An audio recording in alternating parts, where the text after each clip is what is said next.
ከፍተኛ የሆነ ነው። በዓለም አቀፍ ደረጃ ኢንዱስትሪው ከ1 ቢሊዮን ዶላር በላይ ዋጋ አለው።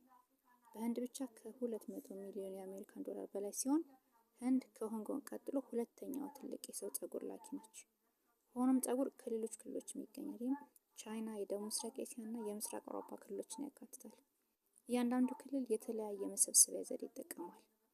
የቤተ መቅደስ ስጦታዎች፣ የቆሻሻ ገንዳዎችና ለገበያ የሚሸጥ ፀጉር ዋና መገኛዎች ናቸው። ብዙ ሃይማኖት ምዕመናን በቱሪማላ ህንድ ውስጥ ወደሚገኙ ቤተ መቅደስ ይጓዛሉ። ሂንዶች በአምልኮ ስርዓታቸው ውስጥ ጭንቅላታቸውን ይላጫሉ። ይህ ልምምድ ቶኒንግ ይባላል። ወደ እግዚአብሔር ለመቅረብ ራሳቸውን ከኩራት ወይም ከትዕቢት እያስወገዱ እንደሆነ ያምናሉ። ፀጉር በፈቃደኝነት እንደ ሃይማኖታዊ መስዋዕትነት ይቀርባል። የተላጨው ፀጉር ተሰብስቦ በቤተ መቅደሱ አስተባባሪዎች ይሸጣል። በዓለም ዙሪያ ያሉ ብዙ ከሂውማን ሄር የሚገኙት ከዚህ የቤተ መቅደስ ፀጉር ነው። እንዲያውም የህንድ ቤተ መቅደስ ጨረታዎች ትልቅ ንግድ ሆነዋል። በህንድ ውስጥ ያሉ ቤተ መቅደሶች ከተለገሰ የፀጉር ሽያጭ ከ100 ሚሊዮን ዶላር በላይ ገቢ ያገኛሉ። ህንድ ከምትልካቸው ፀጉሮች ሁሉ በጣም ታዋቂው የመጣው በደቡብ ህንድ ውስጥ በቱሪማላ ከሚገኙ ቤተ መቅደሶች ነው። የቤተ መቅደስ ፀጉር በዓለም አቀፍ ገበያ ውስጥ ሬሚ ማለትም ከስሩ እስከ ጫፍ የተስተካከለ ፀጉር እንደሆነ ተደርጎ ይቆጠራል። የሬሚ ፀጉር ከሌሎች ምንጮች ሊመጡ ቢችሉም ከቤተ መቅደስ የሚመጡት ግን በንግድ ውስጥ በጣም ተፈላጊ ከሆኑት መካከል ናቸው። በህንድ ውስጥ ትልቁ የፀጉር ማመንጫ ቤተ መቅደስ የሆነው ቬንካቴሽዋራ ከቫቲካን ቀጥሎ ሁለተኛው ሀብታም የሃይማኖት ተቋም እንደሆነ ይነገራል። በየ2 እና 3 ወራት ጨረታ ይካሄዳል። በ2019 ብቻ እንዲህ ባለ ጨረታ ወቅት ቤተ መቅደሱ 4300 ኪሎ ግራም ፀጉር በመሸጥ ከ1 ሚሊዮን የአሜሪካን ዶላር በላይ አግኝቷል። ነገር ግን ለሂውማን ሄር ያለው ፍላጎት የደቡብ ህንድ ቤተ መቅደሶች ሊያቀርቡ ከሚችሉት በላይ ነው።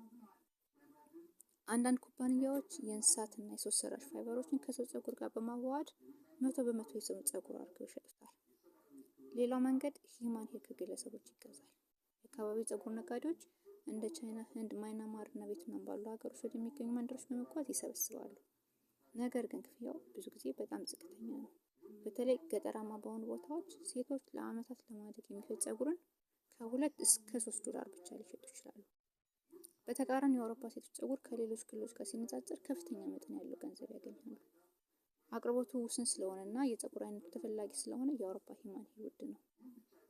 አንዳንድ ዝቅተኛ ጥራት ያላቸው ሂውማን ሄር የሚሰበሰቡት ከፀጉር ብሩሽ፣ ከሳሎን ቤት ወለሎች ወይም ከፍሳሽ ማስወገጃዎች ነው።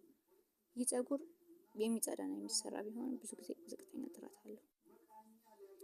ከ200 ሚሊዮን የአሜሪካን ዶላር በላይ ኢንዱስትሪ ያላት ህንድ የሰው ፀጉር ወደ ውጭ በመላክ ሁለተኛዋ ትልቅ ሀገር ስትሆን አብዛኞቹ የሚመጡት ከቆሻሻ ነው።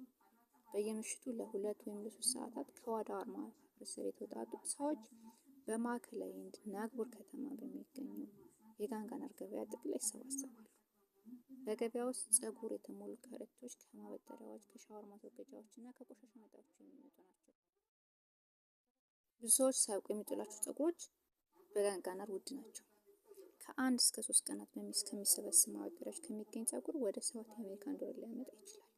ገዢው ግማሹ በቅድሚያ ይከፍላል እና ሻጩ ወደፊት ተጨማሪ ፀጉር ይዞ ከተመለሰ እየቀረው ይከፍለዋል።